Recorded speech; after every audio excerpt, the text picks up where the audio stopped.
20 ते 22 एप्रिल दरम्यान राज्यात वादळी पावसाची शक्यता. उद्या राज्यातील अनेक भागात दुपारनंतर वादळी पावसाची शक्यता. पश्चिम महाराष्ट्रासह मराठवाडा आणि विदर्भातील अमरावती विभागात अवकाळीचा इशारा. सांगलीच्या वाळवा तालुक्यात वादळी वाऱ्यासह अवकाळी पावसाची हजेरी. पावसामुळे हवेत गारवा निर्माण झाल्यामुळे नागरिकांना उकाड्यापासून दिलासा. रायगडपासून सिंधुदुर्ग किनारपट्टी भागामध्ये सकाळपासून ढगाळ हवामान. उष्णतेच्या लाटेसह हवामान विभागाचा अवकाळी पावसाचा इशारा. रत्नागिरी जिल्ह्यात गेल्या 2 दिवसांपासून येलो अलर्ट. पारा 41 अंशांवर. गोंदियातील धान पिकाचा अवकाळी पाऊस आणि कीड रोगांमुळे मोठं नुकसान. पीक विम्याचे 31 कोटी रुपये मंजूर. नुकसान भरपाईची रक्कम शेतकऱ्यांच्या खात्यावरती जमा व्हायला सुरुवात. 27,000 हेक्टरचा पीक विमा काढलेला होता.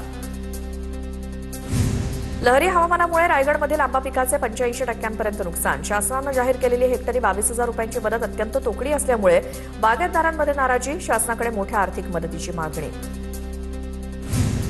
गोंदियाच्या मोरगाव अर्जुनी तालुक्यात हत्तींचा धुमाकूळ सुरूच. मका पिकासह कृषीपंपाच्या सोलर पॅनलचंही नुकसान. शेतातील सोलर पॅनल हत्तीच्या कळपानं तोडल्याची घटना. बुलढाण्यात पीक विमा न मिळाल्यामुळे शेतकऱ्यांचा संताप. शेतकरी योद्धा कृती समिती आक्रमक. 1 मे रोजी काळा दिवस म्हणून पाळण्याचा इशारा. मागील 2025च्या खरीप हंगामात अतिवृष्टीमुळे शेतकऱ्यांचं प्रचंड नुकसान. कोकणातला आंबा आणि काजू उत्पादक शेतकरी आक्रमक. 15 मे रोजी आंबा आणि काजू उत्पादकांचा मुंबईमध्ये मोर्चा. स्वाभिमानी शेतकरी संघटनेचे नेते राजू शेट्टी यांची घोषणा. आंब्याला प्रतिझाड 5,000 रुपये आणि काजूला एकरी 3 लाख रुपये देण्याची सरकारकडे मागणी.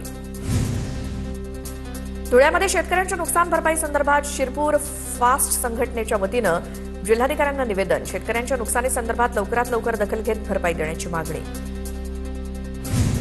सटाण्यातील रस्ते अपघात आणि वाहतूक कोंडीच्या निषेधार्थ नगराध्यक्षांसह नगरसेवकांचं सुरत साक्री महामार्गावरती रास्ता रोको.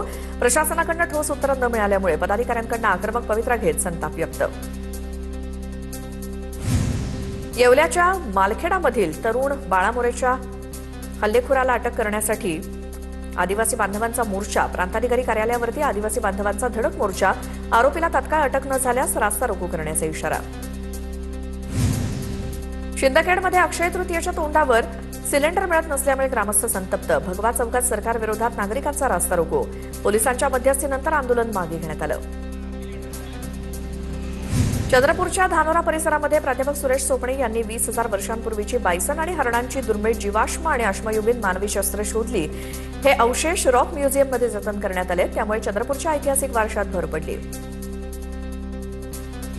गोंदिया जिल्ह्याला 60,000 लिटर रॉकेल प्राप्त. आखाती देशातील युद्धजन्य परिस्थितीमुळे रॉकेल वाटपाचा प्रशासनाचा निर्णय. प्राप्त झालेलं रॉकेल मजुरांपर्यंत गरजूंपर्यंत पोहोचवू. जिल्हा पुरवठा अधिकाऱ्यांची माहिती. नंदुरबारला 2 दिवस येलो अलर्ट. मात्र उष्णतेचा तडाखा कायम. हवामानात बदल होत असल्यामुळे नागरिकांच्या आरोग्यावरती परिणाम होण्याची शक्यता. आवश्यक ती खबरदारी घेण्याचं प्रशासनाचं आवाहन.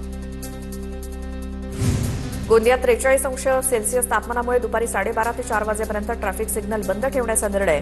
नागरिकांच्या मागणीची दखल घेत प्रशासनाचा निर्णय. त्यामुळे दुपारच्या वेळी प्रवाशांना कडक उन्हाच्या त्रासापासून वाचवणं शक्य. नाशिक जिल्ह्यातील 149 गावं आणि वाड्या वस्त्यांवरती 53 टँकरद्वारे पाणी पुरवठा. तर सर्वाधिक येवला तालुक्यातील गावांमध्ये पाणी टंचाईच्या झळा. 31 गावं वाड्यांसाठी 19 टँकरद्वारे पाणी पुरवठा सुरू.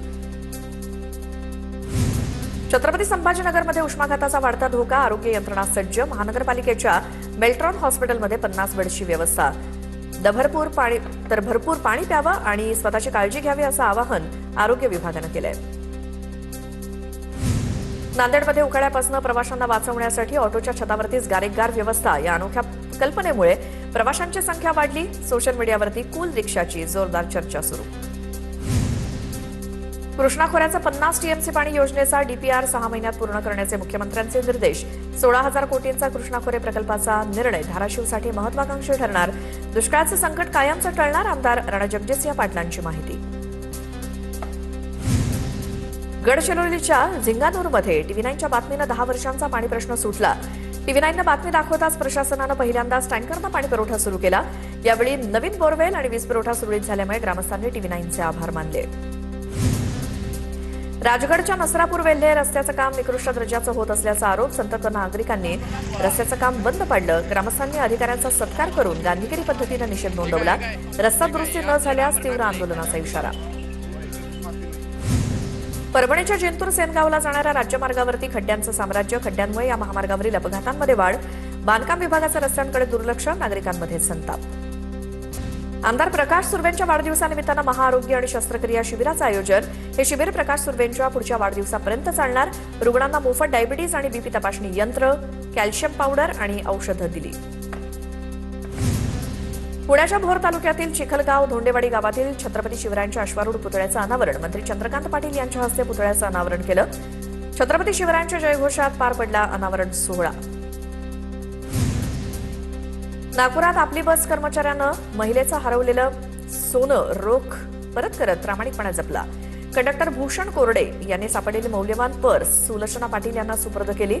सर्व स्तरातून बस कर्मचाऱ्यांचं कौतुक होत आहे.